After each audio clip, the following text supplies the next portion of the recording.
নমস্কার বন্ধুরা, সবাইকে স্বাগত আমার চ্যানেল কালুর ঝুলিতে। এত সাজুগুজু করে কোন বিয়ে বাড়িতে এলাম? আরে বলছি, এটা ছিল আমার সানো বোনের বিয়ে। তাহলে পুরো ভিডিওটা আমি এখন আপনাদের সাথে শেয়ার করে নিচ্ছি।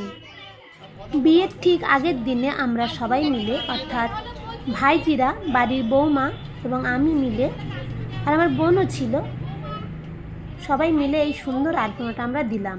কারণ এখানেই হবে বিয়ের মণ্ডপ। আর এদিকে আমার বোন, অর্থাৎ যার বিয়ে হবে, সেই মঞ্জু রানী, তার আদরের ভাইদের সাথে বিভিন্ন রকমের ফটোশুট বানাচ্ছে। তারপর বিয়ের আগের দিনে আমাদের গায়ে হলুদের জন্য হলুদ বাটা বা শ্রী সাজানোর যে রেওয়াজ, সবাই মিলে আমরা এই সমস্ত বিষয়ে একদম এক্সপার্ট। আর তার সাথে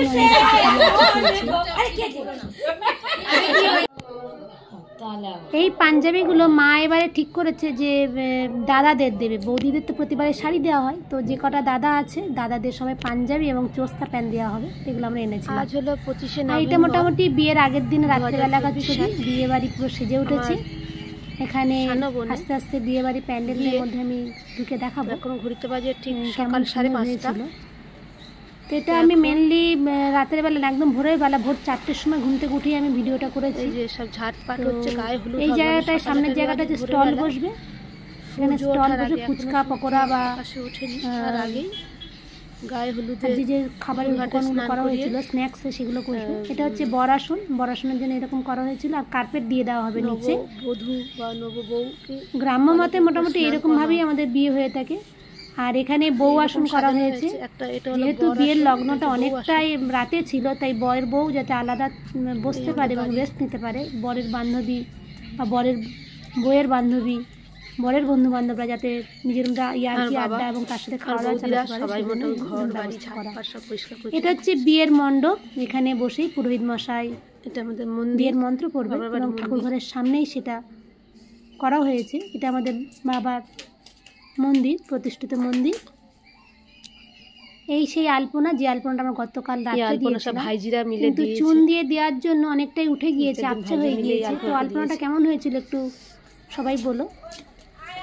আর বৌদিরা ভোরবেলায় ঝাড় দিতে, বাসি ঘর দাবা সব ঝাড় দিতে ব্যস্ত। পাড়া থেকে বৌদিরা সব চলে এসছে। তো এখন আমার মা সকালবেলায় প্রথমে জল ষষ্ঠীকে নিমন্ত্রণ করতে হয়। তো জল ষষ্ঠীকে নিমন্ত্রণ করতে গেলে আমাদের যে রেওয়াজ আছে সেটা হলো কিনা পান দিয়ে এবং বাতাসা দিয়ে আলতা নিয়ে মা জল ষষ্ঠীকে নিমন্ত্রণ করতে হয়। তো ধূপ টুপ দিতে হয়। তো মা সেটাই দিচ্ছে।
আমাদের কালু ঝুলির থেকে বেরিয়ে বোনের বিয়ে কাঁধের টুকু ভাত খাইয়ে দিয়েছে। তুই কি করেছিস?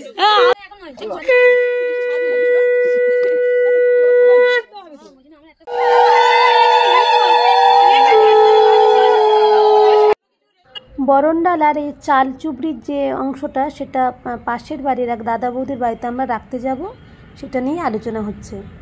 একটু বেলা হতেই বৌদিরা এবং আমি নিজেও হলুদ শাড়ি পরে সবাই চলে এসেছি গায়ে হলুদে ছবি তোলার জন্য। তো ক্যামেরাম্যান প্রি ওয়েডিং শ্যুটের জন্য বোনকে নিয়ে একদম পুরো ধান ক্ষেতের মাঝখানে নেমে গিয়েছে, যদিও জমিতে কাদা ছিল, জল ছিল। তো ক্যামেরাম্যানের ভাই দুটো জিন্সের প্যান্টগুলো বেশ অনেকটাই গুটিয়ে নিয়েছিল, আর বোনকেও বেশ ধানের মধ্যে যেতে হয়েছিল। তো সেখানেই কিছু ভিডিও ফটোশ্যুট হলো। এই জমিটা আমাদেরই জমি এবং ধান হয়েছে। তো খারাপও লাগছিল, আবার ভাবলাম বোনের বিয়ে আছে তো হোক একটুখানি ভিডিও ফটোশ্যুটের জন্য। তো এখানে আমরা বেশ খুব আনন্দ হুল্লোড় করেছি। এই যে বিভিন্ন রকমের শর্ট ভিডিও করার জন্য নাচ গান এটা ওটা হয়েছে। তো তারপরে আবার দুপুরবেলা গায়ে হলুদের সময় হয়ে গিয়েছে। তো এটা ছিল বোনের বৃদ্ধির লুকের পোশাক, কারণ ও সবুজ ও লাল পাশ শাড়ি পছন্দ করেছিল, কারণ সবাই বেশিরভাগই সাদা ও লাল পাড় শাড়ি পরে। ও বললো না আমি সবুজ ও লাল পাড় শাড়ি পরবো।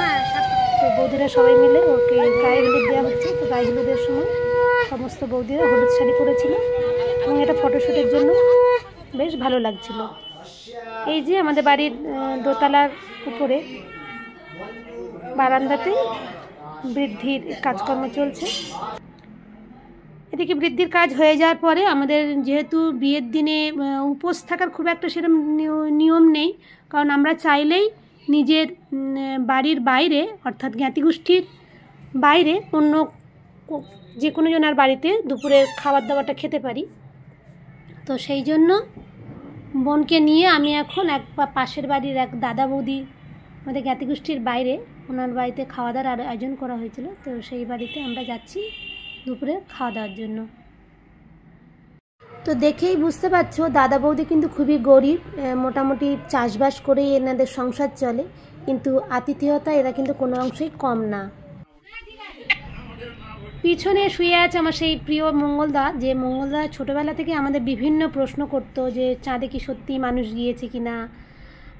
আমরা তখন হয়তো বুঝতাম না যে ওনার অনেক প্রশ্নের উত্তর আমরা ঠিকঠাকভাবে দিতে পারতাম না, যে অনেক সময় বলতো যে না এগুলো সবই ফেক, কারণ চাঁদে কখনো মানুষ যেতে পারে না, যে পতাকা যে নড়ছে সেগুলোও সব ফেক আর স্টুডিওতে বানানো। বিভিন্ন রকমের প্রশ্ন করে আমাদের মনটাকে কিন্তু ভাবিয়ে তুলতো। সত্যি ওনার প্রশ্নের কোনো উত্তর হয়তো আমরা তখনও দিতে পারতাম, কখনো দিতে পারতাম, কখনো এড়িয়ে যেতাম, কিন্তু যে প্রশ্নগুলো উনি করতেন আমাদের কিন্তু আরও ভাবিয়ে তুলতো যে উনি যেটা বলছে সেটা সঠিক না আমরা বইয়ে যেটা পড়েছি সেটা ঠিক। তো মোটামুটি দুপুরে খাওয়া দাওয়া হয়ে গিয়েছে, এসে দেখছি ভাইজিরা রিহার্সাল দিচ্ছে, নাচের রিহার্সাল হচ্ছে।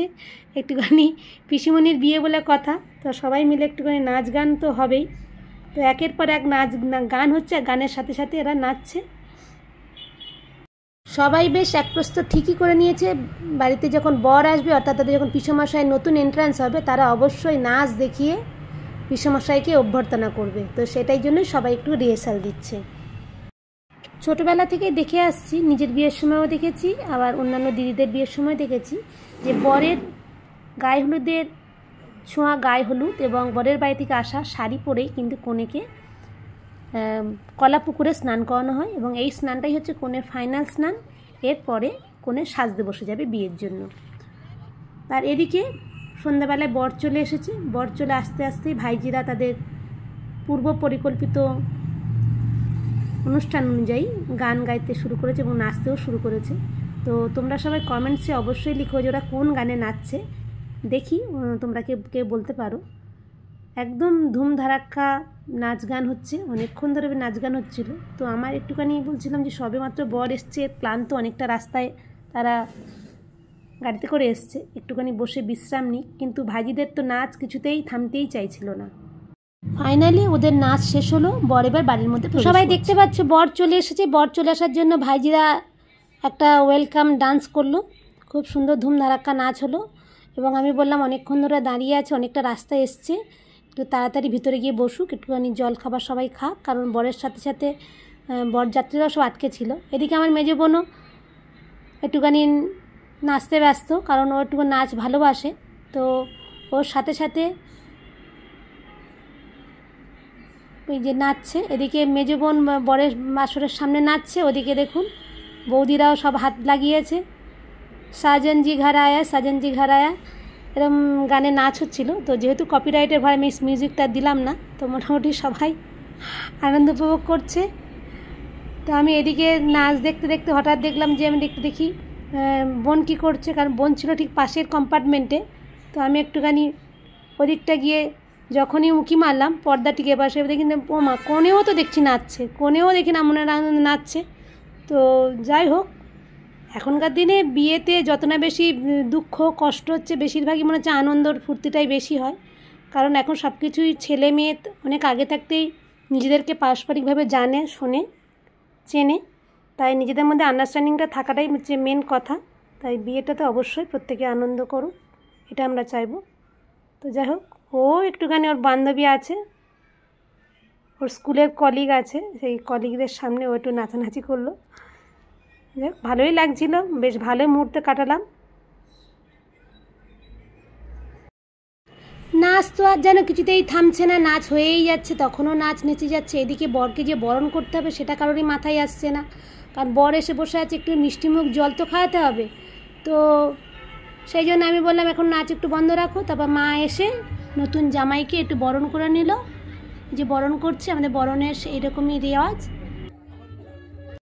চলো এবার তোমাদের দেখিয়ে দিই কোথায় মেন কোর্স অর্থাৎ ভাত খাওয়ার আয়োজন করা হয়েছিল, যেটা ছিল আমাদের বাড়ি থেকে মাত্র 100 মিটার দূরে একটা নতুন বিয়েবাড়ি ভাড়া হয়েছে, সেই বিয়েবাড়িটা ভাড়া নেওয়া হয়েছিল। সেখানে গিয়ে দেখলাম প্রথম ব্যাচ খাওয়া দাওয়া শুরু হয়ে গিয়েছে, কারণ এই সমস্ত মানুষজনগুলো খুব তাড়াতাড়ি খেয়ে দিয়ে যে যার বাড়ি চলে যেতে চাইছিল। শীতের সময়, শীতের রাত, বেশি রাত করতে চাইছিল না, তাই যাদের একটু দূরে বাড়ি বা যারা ট্রেনে যাবে তারা তাড়াতাড়ি খেয়ে বেরিয়ে যেতে চাইছিল। আর যেহেতু বোনের বিয়েটা ছিল অনেক রাতে, প্রায় রাত 2টোর পর লগ্ন ছিল, তাই আমরাও সবাইকেই চাইছিলাম যে বিয়ের আগেই সবাই খেয়ে দিয়ে মোটামুটি গুছিয়ে নিই, তাহলে বিয়েটা আমরা খুব সুন্দর বা ভালোভাবে উপভোগ করতে পারবো। তো এখানে মোটামুটি সবাই, আমার শ্বশুরবাড়ি, আমার বাপের বাড়ির লোকজন এবং আমার গ্রামের বাড়ির পাড়া প্রতিবেশীর লোকজন সবাই মিলে খাওয়া দাওয়া করছে। তো এই খাওয়া দাওয়া ওই দিক থেকে ভিডিও করে যখন আমি বাইরের দিকে এলাম, তখন দেখলাম রেজিস্ট্রির জন্য বরের এবং মেয়ের কাছে সই করা হচ্ছে।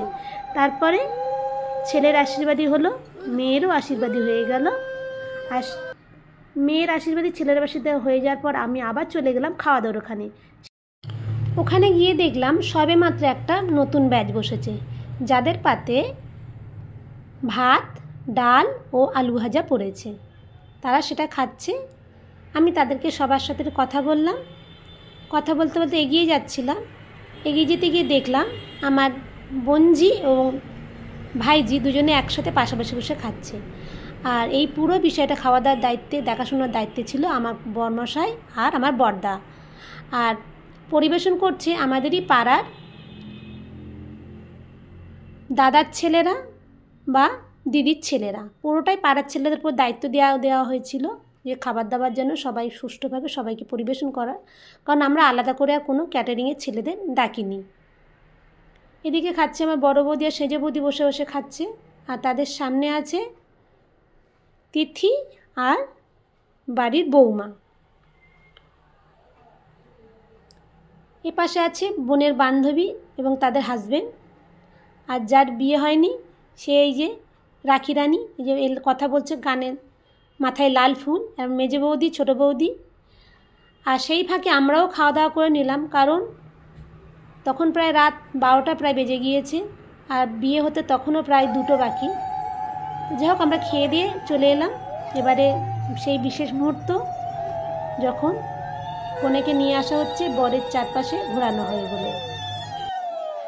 3 জামাইবাবু শালিরকে 7 পাক ঘুরিয়ে শুভ দৃষ্টির জন্য বরের সামনে বা নতুন ভাইয়ের সামনে এসে দাঁড় করিয়ে দিল। তারপরে আস্তে আস্তে মালা বদল হলো। তো আমার হাজব্যান্ড একটুখানি কোমরে লাগা আছে, সমস্যা আছে, তো একটু হেল্প চাইলো। আমার মেজে ভগ্নিপতিরও সমস্যা আছে, তো ওনারা হেল্প চাইলেন ভাইপোদের কাছে। তো ভাসুরের ছেলেরা চলে এসছে হেল্প করার জন্য, কাকুকে একটু ছেড়ে দিতে বললো, যেহেতু অনেকক্ষণ ধরেছিল। তো আর ওদিকে মালা বদল হলো, শুভ দৃষ্টি হলো, সব কিছু একের পর এক হওয়ার পরে সেই বিশেষ মুহূর্ত, যে মুহূর্তে বর বড় না কনে বড়, তা সবসময় করা হয়ে থাকে।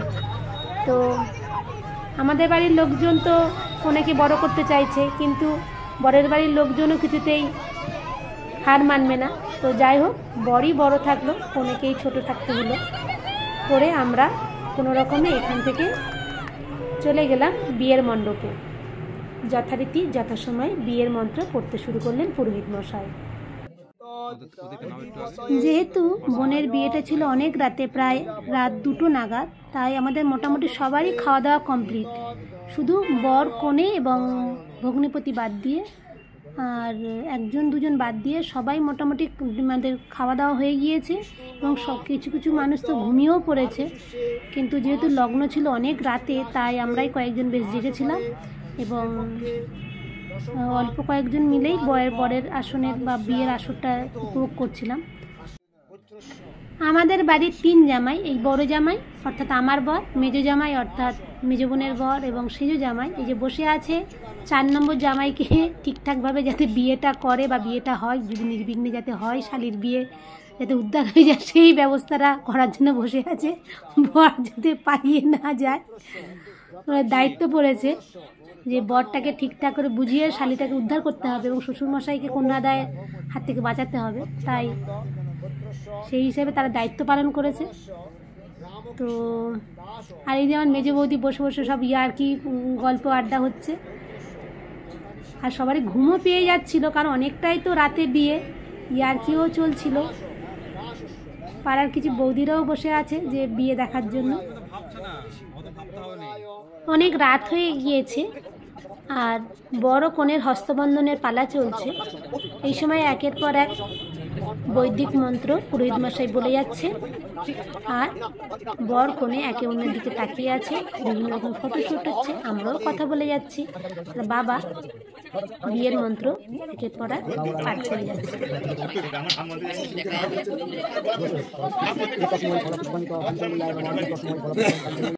অনেক বৈদিক মন্ত্র উচ্চারণের পর বড় কনের আঁচলে গাঁটছড়া বেঁধে দিলেন পুরোহিত মশাই। এরপরে গাঁটছড়ার মন্ত্র এবং আশীর্বাদের পালা। তারপর পুরোহিত মশাই কনেকে বললেন দাঁড়াও, তারপর বরকেও বললেন তুমিও উঠে দাঁড়াও। তারপরে কখনো বা কনেকে বললেন বরের সামন দিয়ে ডাইন দিকে যাও, কখনো বা বললেন বাঁ দিকে আসো। বিভিন্ন রকমের নিয়ম উনি করতে থাকলেন, যেগুলো অঞ্চল ভেদে ভ্যারি করে। হয়তো জীবনের ঘাত প্রতিঘাতে যাতে বর কনে একসাথে সবসময় চলতে পারে, মিলেমিশে চলতে পারে, সেই সমস্ত রেওয়াজগুলোই হয়তো এই সমস্ত বিয়ের বন্ধনের বা নিয়মের মধ্যে আছে। পারস্পরিক বোঝাপড়ার মধ্যে দিয়েই কিন্তু জীবন চলে। তো এই সমস্ত হয়ে যাওয়ার পর সুষ্ঠুভাবে অগ্নিকে সাক্ষী রেখে দুজনের বিয়ে সুষ্ঠুভাবে সুসম্পন্ন হলো। তারা এবার বিয়ের শেষে অগ্নিদেবতাকে প্রণাম করছে, সাথে সাথে পরিবারের সমস্ত গুরুজনদেরও প্রণাম করছে, মন্দিরেও প্রণাম করছে। এছাড়া আরও কিছু বিয়ের নিয়ম আছে, যেমন মাতুল বিদায়, মাতুলের অংশ রয়েছে, দান সাজের কিছু জিনিস রয়েছে, যেগুলো সেই সময় করে দিলেন পুরোহিত মশাই। এইভাবে মোটামুটি বিয়ে শেষ হতে প্রায় ভোর 4টে বেজে গিয়েছিল, আর আমাদের সবারই ঘুম পেয়ে যাচ্ছিল। এবারে সিঁদুরদানের পালা। তো আমাদের সিঁদুর দেওয়ার জন্য বরের আংটি দিয়েও সিঁদুরদান হয়ে থাকে, কখনো বা শ্রী দিয়েও সিঁদুরদান হয়ে থাকে, কখনো বা এরকম পালি ছোট যে কুনকি আছে, চাল মাপা যে কুনকি, সেটা দিয়েও সিঁদুরদান হয়। তো বোন বলে সিঁদুরদান আমি এই ছোট্ট পালি দিয়েই করতে চাই, তো সেই অনুযায়ী সিঁদুরদান হলো। শালির বিয়ের 70% হয়ে যাওয়ার সাথে সাথে তো 3 জামাইবাবু ভাবলো যে আর তো হয়েই তো গেল, আর তো খুব একটা দায়িত্ব নেই, এবারে বিছানা কোথায় আছে দেখি, বিছানাতে ঘুমিয়ে শুয়ে পড়ি। কারণ বিয়ে যখন হয়ে গিয়েছে আর কোনো চিন্তা নেই, এবারে শালির দায়িত্ব তার নতুন ভাইরা ভাই, আমাদের আর কোনো দায়িত্ব নেই, আমরা এখন চললাম বলে তারা তো উঠে চলে গেল। এদিকে আমরা বসে রইলাম, আর নববিবাহিত দম্পতি 15 ঠাকুরের সামনে নিজেদের মাথা হেঁট করে প্রণাম করলো। ওদের ভালোভাবে শেষ হলো। নতুন জীবন সুখে শান্তিতে কাটুক, ওরা ভালো থাকুক, সেই প্রার্থনা আমরাও করি, সবাই করি। তো সেই হিসাবে তারা অনেকক্ষণ ধরে প্রণাম করলো। অলরেডি বিয়েতে অনেক রকমের সমস্যা ছিল, বাসি বিয়ের আমাদের কোনো নিয়ম নেই, তাই বিয়ের পরের দিন আমাদের মোটামুটি একটা পঞ্জিকা থেকে একটা সময় দেখা হয় যে কখন বড় কনেকে বিদায় দেওয়া হবে। তো সেই অনুযায়ী পরের দিন সকালে বেলায় সবাই আমরা চলে এসেছি, গ্রামের বউরা দেখো বৌদিরা সবাই চলে এসছে বড় কনেকে বিদায় দেওয়ার জন্য। তো সেই মুহূর্তটা এখন চলছে। বিদায়ের বরণডালা একদম সাজানো হয়ে গিয়েছে এবং সামনে পিঁড়িতে বড় কনে অর্থাৎ নববিবাহিত দম্পতি দাঁড়িয়ে পড়েছে।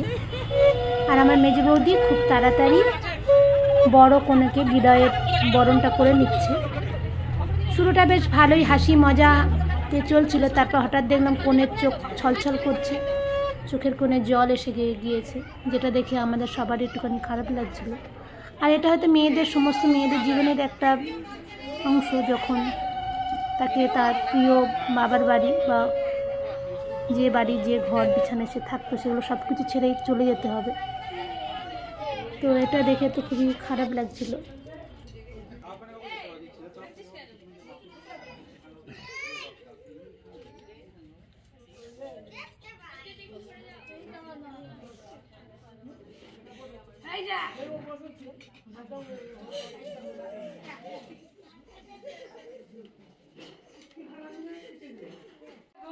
এরপর মা মেয়ে ও জামাইকে মিষ্টি মুখ করে বিদায় করবে। তো সেই মুহূর্তে একটা বিশেষ মুহূর্ত, মানে এটা, এবং এর সাথে সাথে কনকাঞ্জলি দিয়ে দেওয়া, এটা সত্যি খুবই কষ্টের প্রত্যেকটা মেয়ের জীবনে, যখন সমস্ত হিসাব নিকাশ বুঝিয়ে দিয়ে বাপের বাড়ি থেকে তার নতুন জীবন, নতুন বাড়ি অর্থাৎ শ্বশুরবাড়িতে মেয়েদের চলে যেতে হয়। খুবই খারাপ লাগছিল, কষ্টও হচ্ছিল, কারণ এই মুহূর্তটা হয়তো সমস্ত বিবাহিত মেয়েদের একটা, যখন হয়তো মানা যায় না যে এতদিনের ঘর বিছানা সব কিছুকে বিদায় দিয়ে একদম অজানা অচেনা নতুন এক জীবনসঙ্গীকে নিয়ে নতুন পথে যাত্রা শুরু করতে হবে।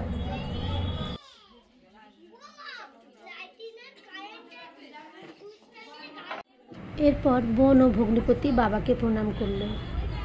আমাদের ছোটোবেলাটা কেটেছে খুবই অভাবের মধ্যে, তবুও বাবা কোনোদিন আমাদের অভাব বুঝতে দেয়নি। বাবা দিনরাত পরিশ্রম করে আমাদের পড়াশোনা করিয়েছে, আর আজও হয়তো আমরা নিজেদের পায়ে দাঁড়িয়েছি, একটা সরকারি চাকরিও করছি 3 বোনে, যেটা বাবা মায়ের আমাদের প্রতি ভালোবাসা এবং বিশ্বাসের জন্যই হয়তো আমরা আজ এখানে দাঁড়াতে পেরেছি। তারপর বোন ও ভগ্নিপতি বাড়ির মন্দিরে প্রণাম করলো, প্রণাম করে এবারে বললো যে বাড়ির যে বাস্তুথান, যে বাস্তু ভিটে ছেড়ে এবার বোনকে চলে যেতে হবে নতুন বাস্তু ভিটা, সেই বাস্তু দেবতাকে প্রণাম করে শেষ বিদায় জানিয়ে যাচ্ছে। এরপর বোন ভগ্নিপতিকে নিয়ে যাওয়া হলো মা কালীর মন্দিরের কাছে। মা কালীর থানে প্রণাম করে এসে বোন ভগ্নিপতি গাড়িতে উঠে গিয়েছে, আর আমার ছোট ভাই হলুদ জল নিয়ে গাড়ির চাকা ধুয়ে দিচ্ছে।